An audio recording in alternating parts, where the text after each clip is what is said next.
안녕하세요. 오늘도 사연 살롱을 찾아주셔서 감사합니다.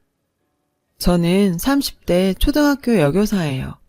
저는 작년에 결혼할 뻔했다가 파혼을 했어요. 아니, 정확히 말해서 파혼을 당했어요.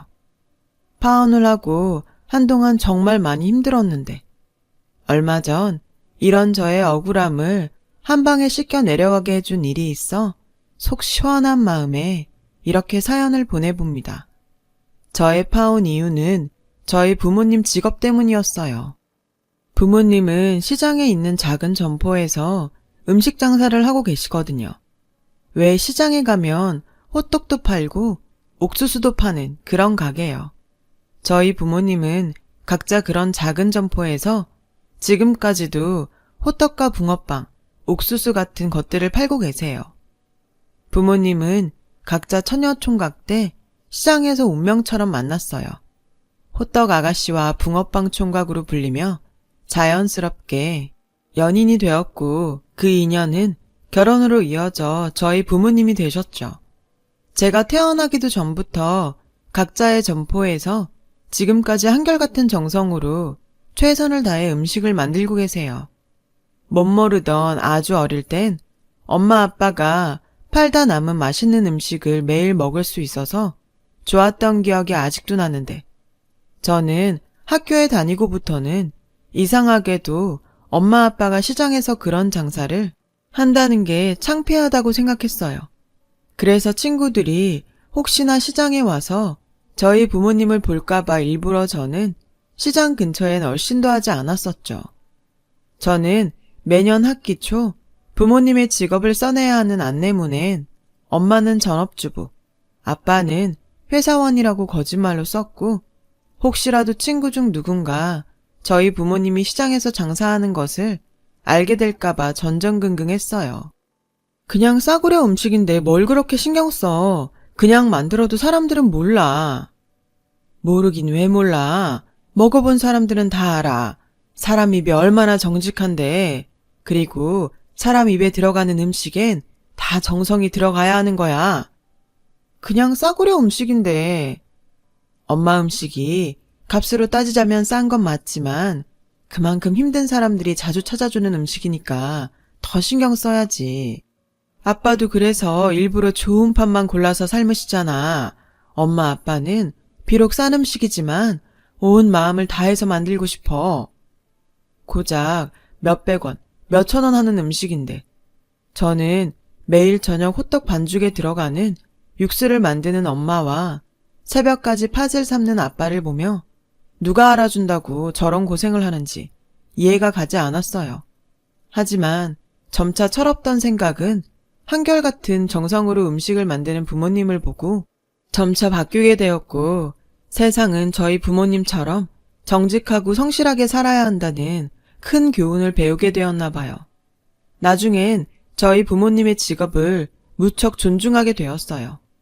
그런 저희 부모님을 직업이 전부인 듯 자신의 잣대로 평가하고 무시하다니 지금 다시 생각해도 분노가 일어요. 왜 어른들이 그런 말씀을 하시잖아요. 저런 건 귀신도 안 잡아가고 뭐하냐고. 저는 파혼 후 분노가 치밀어 오를 때마다 그런 비슷한 생각을 했어요. 부디 제발 누구든 좋으니 천벌이라도 내려주라고요. 그런데 하늘이 제 억울함을 알았을까요? 2달 전 뜻밖의 기회가 찾아왔고 그 소식을 듣고 어찌나 기분이 좋던지. 제 밑으로 9살 타울의 여동생이 있어요. 소위 말하는 늦둥이였죠. 저는 태어난 동생에게 질투는커녕 동생과 차이가 많이 나서인지 세상에서 가장 예쁘고 귀여웠어요. 하지만 정작 본인은 자기 외모가 마음에 들지 않는다며 불만이 컸었죠. 언니, 나는 왜 눈이 이렇게 작지? 언니는 쌍꺼풀도 있는데 나는 없고. 엄마 아빠가 나이가 많을 때 나를 낳아서 좋은 건 하나도 못 줬나 봐. 언니는 이렇게 예쁜데. 저는 동생이 볼에 잔뜩 바람을 넣고 투정 부리는 모습까지도 너무 사랑스러웠어요. 그래서 늘 아니야, 언니 보기엔 우리 유정이가 언니보다 훨씬 예뻐 라고 입에 침이 마르도록 이야기해 주었죠. 하지만 외모에 꽂힌 동생은 제 말이 귀에 들리지 않았고 급기야 수능이 끝나는 날 혼자 겁도 없이 성형외과에 상담을 갔지 뭐예요. 언니, 학교 끝났어? 지금 땡땡땡 성형외과로 와주면 안 돼? 저는 동생의 전화를 받고 무슨 일이지 싶어 동생이 이야기한 성형외과에 급하게 갔어요.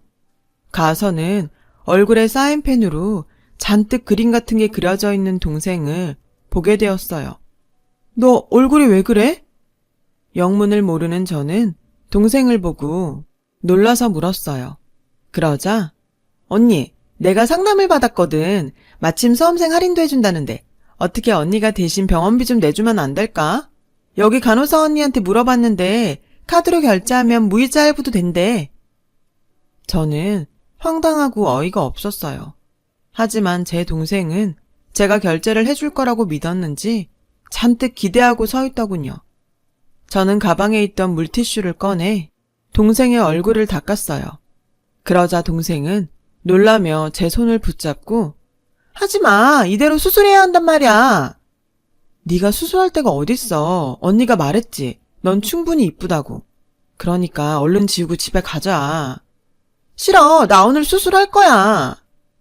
몇 달만 지나면 20살이 되는 동생은 마치 9살 아이처럼 저에게 떼를 썼어요. 그때였어요. 저와 동생의 소란에 진료실에 있던 남자 의사가 걸어 나왔습니다. 선생님, 오늘 수술할 수 있죠? 저는 동생의 말을 듣고 남자 의사를 불쾌하게 쳐다봤어요. 저 의사가 내 동생 얼굴에 그림 같은 것을 그리고 수술이란 바람을 넣지만 않았어도 일이 이 지경까지 가지 않았을 테니까요. 남자 의사는 동생과 저를 번갈아 봤어요. 그리고 사태 파악을 했는지 그제야 동생에게 이렇게 말하더라고요. 오늘은 안 되지. 선생님 퇴근도 해야 하고. 아까는 야간 수술도 가능하다고 하셨잖아요. 그건 의사는 우물쭈물 야간 수술 접수가 끝났다는 등 어설픈 핑계를 댔어요. 동생은 입이 대빨 나왔지만 사태는 그렇게 수습이 되는 듯 했습니다. 야, 아무리 예뻐지고 싶어도 그렇지. 시험 끝났다고 돈도 없이 바로 성형외과에 가냐? 넌 잘못될까봐 겁도 안 나? 저는 집에 오는 내내 동생에게 잔소리를 했죠. 동생은 삐졌는지 저에겐 아무 말도 하지 않았고 연신 뒤통수만 보여줬어요. 장사를 마치고 돌아오신 부모님은 퉁퉁 부어서 아무 말도 하지 않는 동생을 보시곤 시험을 망쳐서 기분이 좋지 않은지 걱정을 하셨죠. 저는 그날 저녁 곰곰이 생각했어요. 가지 말라고 한들 동생이 말을 들을 것 같지 않았거든요. 그렇게 저희 걱정은 곧 현실이 되었어요. 학교 수업을 마치고 퇴근 준비를 하는데 모르는 번호로 문자가 한 통 왔어요. 문자의 내용을 읽어보니 동생이 또 성형외과에 찾아갔더라고요. 이번엔 병원비를 분납할 수 없냐고요. 저는 문자가 찍힌 번호로 연락을 했어요. 번호의 주인은 그날 봤던 남자 의사였고 저희는 그렇게 동생 때문에 몇 차례 연락을 주고받게 되었어요. 제가 부탁이 하나 있는데요. 뭐죠? 제 동생이 다시 병원에 오면 수술까지는 필요 없고 잘 가꾸면 지금보다 훨씬 예뻐질 거라고 좋게 얘기 좀 해주세요. 저는 꽤 진지하게 부탁했어요. 그런데 이 남자가 하는 말이 저를 뜨끔하게 만들지 뭐예요. 말은 해줄 수 있는데 동생이 믿을까요? 네? 성형외과 의사가 수술 없이 예뻐질 거라는 말을 왜 해요? 당연히 수술을 해야 이뻐지지. 그건 가영 씨가 애들한테 공부 안 해도 공부 잘할 수 있다고 말하는 거랑 같은 거잖아요. 듣고 보니 맞는 말이었어요. 다른 사람도 아니고 성형외과 의사한테 그런 부탁을 한 것이 갑자기 창피했죠. 그 후로 몇 차례 연락을 더 주고받았고 제 친한 교사들은 신기한 인연이라며 이참에 한번 잘해보라고 저를 놀리듯 말했는데 좁은 학교에선 어느새 제가 성형외과 의사와 연애를 한다는 소문이 돌기 시작했어요. 제가 아무리 아니라고 말해도 주변에선 믿지 않았죠. 제가 가르치는 아이들까지도 선생님 요즘 연애하세요? 라며 소문은 걷잡을 수 없이 번져갔어요. 사태가 심각해지니 저는 그냥 헛소문이 사라지길 바라며 포기했습니다. 시간이 지나 점차 소문이 잠잠해질 때쯤 저는 정말로 그 의사 남자에게 정식으로 사귀어보자고 고백을 받았어요. 처음엔 얼떨떨했는데 이 남자가 참 젠틀하더라고요. 교사가 되고 종종 주변에서 소개팅이나 맞선 같은 자리를 주선해서 남자를 만난 적이 몇 번 있었는데 솔직히 비교가 안 됐어요. 그래서 저와 그 남자는 소문처럼 진짜 연인이 되었고 저의 연애는 큰 어려움 없이 서로를 존중하며 1년이란 시간을 함께 보냈어요. 연애를 하면 사람이 조금 달라지는 게 맞는지 눈치 빠른 동생이 눈치를 채면서 저희 가족은 제가 연애를 한다는 것을 모두 알게 되었어요. 제 동생은 자신이 다녀온 병원 의사와 연애를 하는 저를 가장 많이 반겼어요. 그럼 언니가 그 쌤이랑 결혼하면 나 수술 공짜로 할 수 있는 거야? 공짜는 무슨? 승규 씨는 페이닥터야. 너 혹시라도 꿈꾸지 마. 치, 거기 원장인 줄 알았더니 페이닥터였어? 페이닥터면 어때? 자기 일만 잘하면 됐지. 철없는 동생에게 어쩌다 보니 남자친구를 두둔했고 저희 부모님은 홍기가 찬 제가 그것도 의사인 남자와 연애를 한다며 내심 기뻐하셨어요. 페이닥터면 어때? 사람만 반듯하면 됐다. 의사 공부하느라 얼마나 고생했겠어. 이 사람이? 우리 딸은 뭐 교사 되려고 고생 안 했나? 우리 딸도 어디 내놔도 꿀리지 않지. 외모도 훌륭하고 요즘은 교사가 신부감으로 1등이래. 저희 부모님은 저와 남자친구를 서로 고생했다며 치켜 세웠고 그 모습을 보는데 기분이 나쁘지 않았어요. 제가 생각해도 저랑 남자친구는 직업만 놓고 봤을 때 조합이 나쁘지 않다고 생각했거든요. 그리고 그 생각은 남자친구도 마찬가지인 듯 했어요. 남자친구의 집에서도 만나는 여자가 초등학교 교사라고 하니 나쁘지 않다고 하셨다고 들었거든요. 그땐 몰랐어요. 나쁘지 않다는 건 좋지도 않다는 것을요. 그냥 정말 말 그대로 제 직업이 딱 나쁘지 않았던 거였어요. 저희는 2년 정도 남들 같은 연애를 했어요. 둘 다 결혼 정년기라 만나면서 자연스럽게 결혼 이야기를 나눴고 저희 부모님은 마음이 급하신 듯 집에 남자친구를 데려와 같이 식사라도 한번 하자고 하셨죠. 남자친구는 좋다고 했어요. 남자친구와 저희 가족의 만남은 금방 이루어졌고 인사를 온 남자친구는 처음 방문한 저희 집을 두리번거렸어요. 남친의 모습에 저와 저희 엄마는 은근 무슨 검사라도 받는 듯 긴장을 했고요. 사실 저희 집이 오래된 1층짜리 단독주택이에요.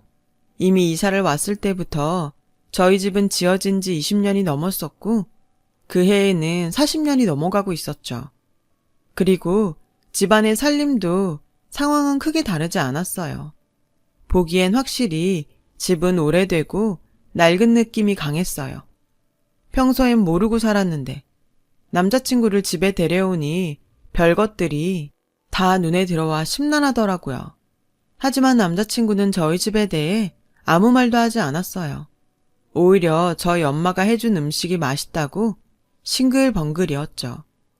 남자친구가 저희 집을 보고 실망했을까봐 은근 걱정했는데 남친의 반응에 마음이 놓였어요.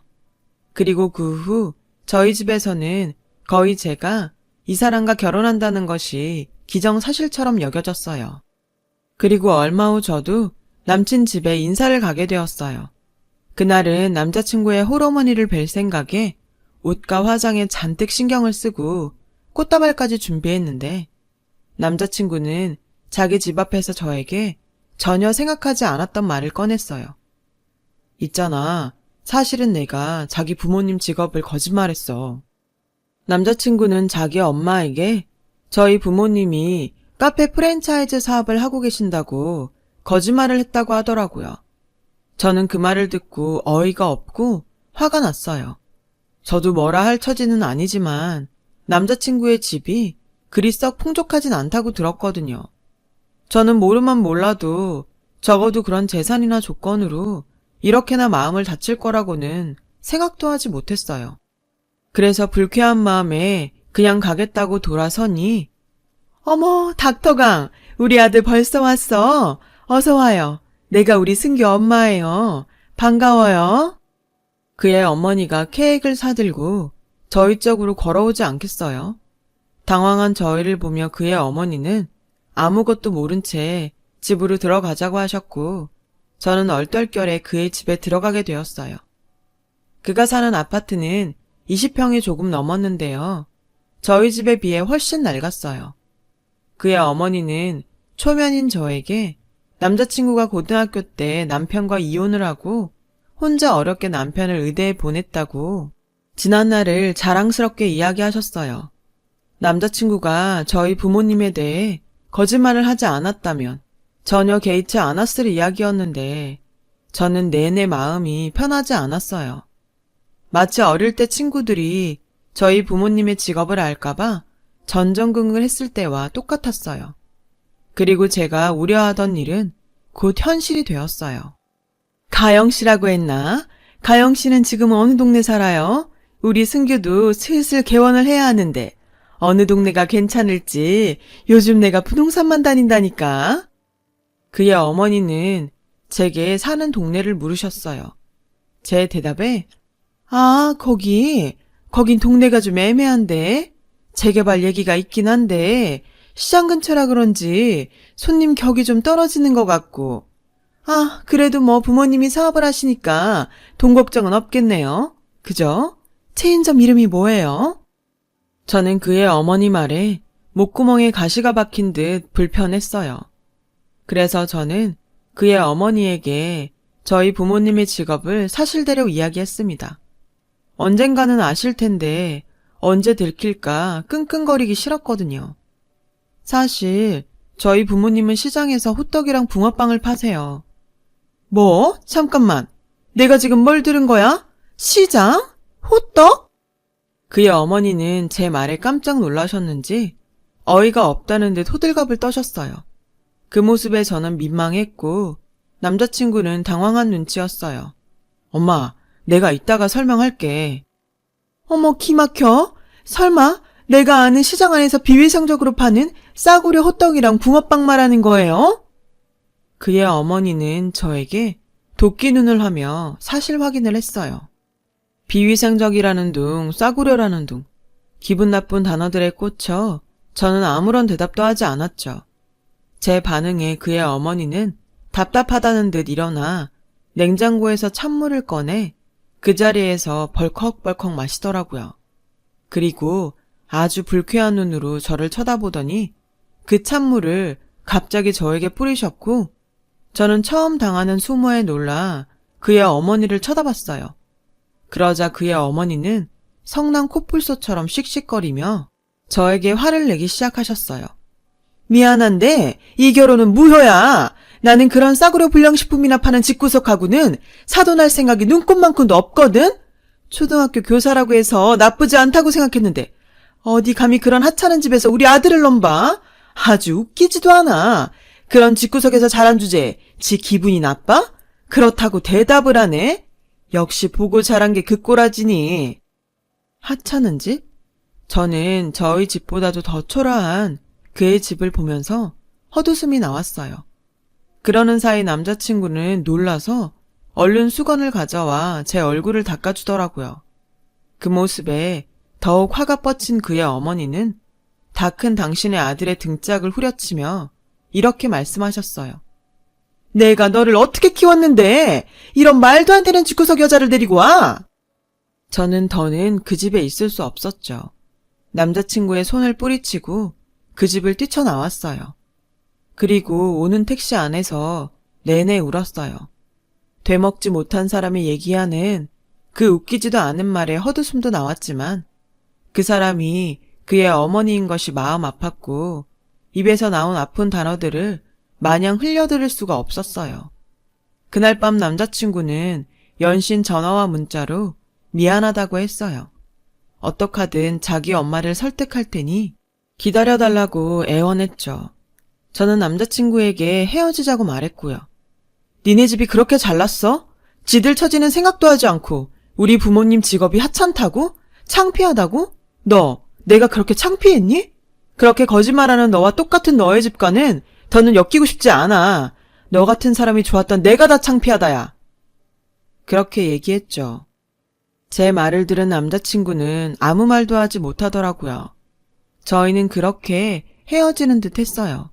그러던 어느 날 퇴근하고 집에 돌아오니 어쩐 일인지 엄마가 평소보다 빨리 가게를 접고 집에 들어와 누워 계셨어요. 그리고 제 눈에 엄마의 한쪽 팔에 감아진 붕대가 보였어요. 엄마, 팔이 왜 이래? 별거 아니야. 엄마는 다친 팔을 숨기며 말씀하셨어요. 그런데 별거 아니긴 네 엄마 빈혈이 도져서 주춤하다가 기름판에 팔을 대었다. 당신, 내가 아까 얼마나 놀랐는지 알아? 화상이 심해서 흉질지도 모른다잖아. 당신은 애한테 뭘 그렇게 자세히 말해. 엄마 괜찮아. 그리고 뭐 다 늙은 여자 팔을 누가 보나. 흉져도 돼. 일하다가 다치는 건 훈장이라고 했어. 괜찮아. 저는 연신 괜찮다고 말하는 엄마를 보며 속이 상해 울컥했어요. 그러자 엄마는 당황하며 저에게 뭘 이런 걸로 울어. 엄마 정말 괜찮아. 라며 저를 달래셨고 저는 그날 밤 화상 자국 지우는 시술에 대해 인터넷으로 이것저것을 알아봤어요. 그리고 며칠 후 저는 뜻밖의 전화에 퇴근 시간도 되지 않았는데 헤어진 남자친구의 병원으로 뛰어가게 되었어요. 제가 병원에 도착하니 제 동생이 저희 엄마의 팔을 남자친구에게 보여주고 있었어요. 야, 너 언니한테 말도 안 하고 엄마를 여기 데려오면 어떡해? 깜짝이야. 뭘 그렇게 소리를 질러? 자기 남친이 성형외과 의사인데 언니 너는 엄마 팔도 안 보여주고 뭐했냐? 아직 저와 남자친구가 헤어졌다는 것을 모르는 동생은 저에게 서운하다는 듯 말했고 엄마는 휴기진 자신의 팔을 헤어진 남자친구에게 보여주며 연신 민망한 듯 시선을 어디에 둘지 몰라 하셨어요. 아무튼 일단 나가자. 나가서 얘기해 엄마. 나가자. 저는 엄마와 동생을 데리고 최대한 빨리 그곳에서 나가려고 했어요. 괜찮아. 내가 이 정도는 해드릴 수 있지. 너무 그러지 마. 헤어진 남자친구는 저를 말리며 저희 엄마 팔의 흉터를 꼼꼼히 살폈어요. 미안해요. 괜히 내가 여기까지 와서 곤란하게 했나 봐요. 하나도 안 곤란해요. 요즘은 화상흉터 지우는 거 어렵지도 않고 이 정도면 수술까진 안 해도 될 것 같아요.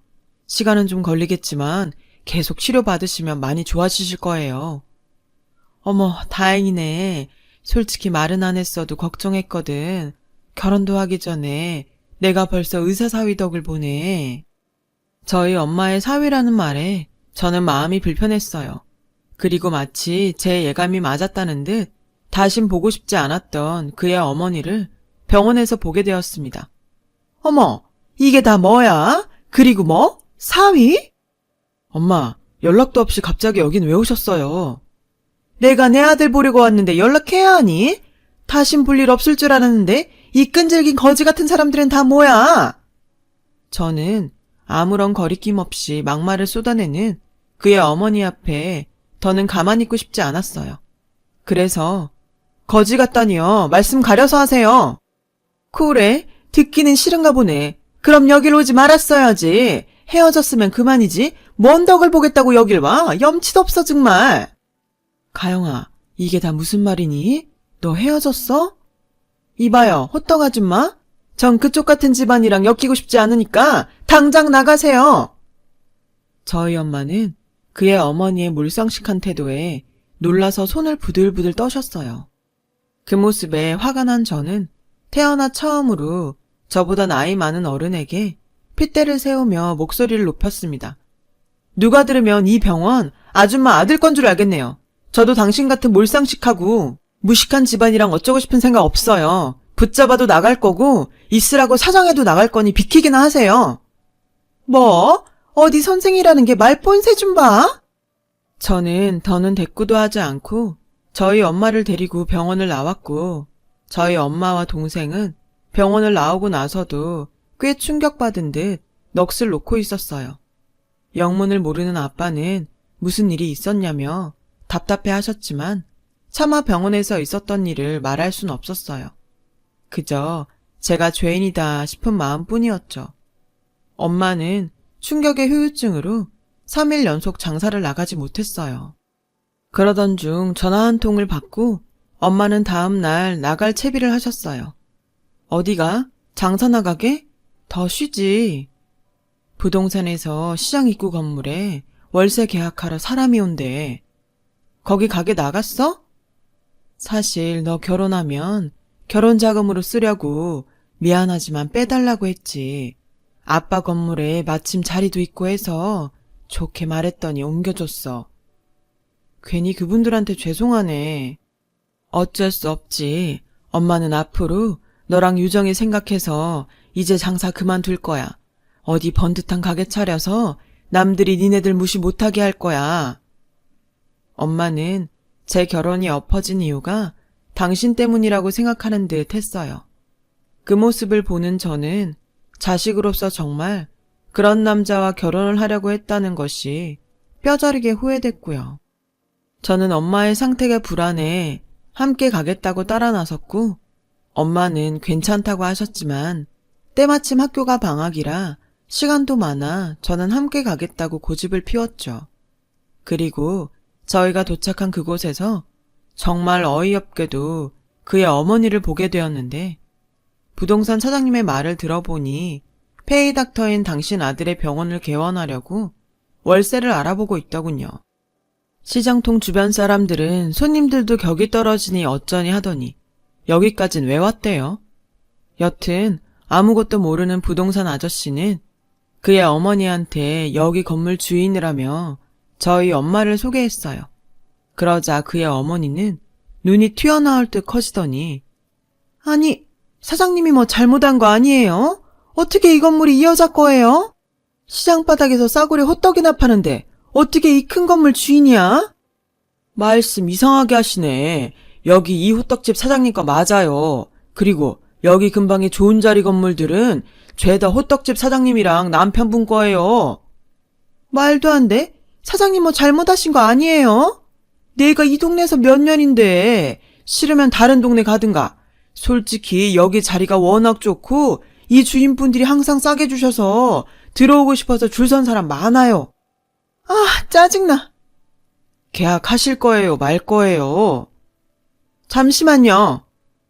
그의 어머니는 똥 씹은 얼굴로 저와 저희 엄마가 있는 곳으로 다가왔어요.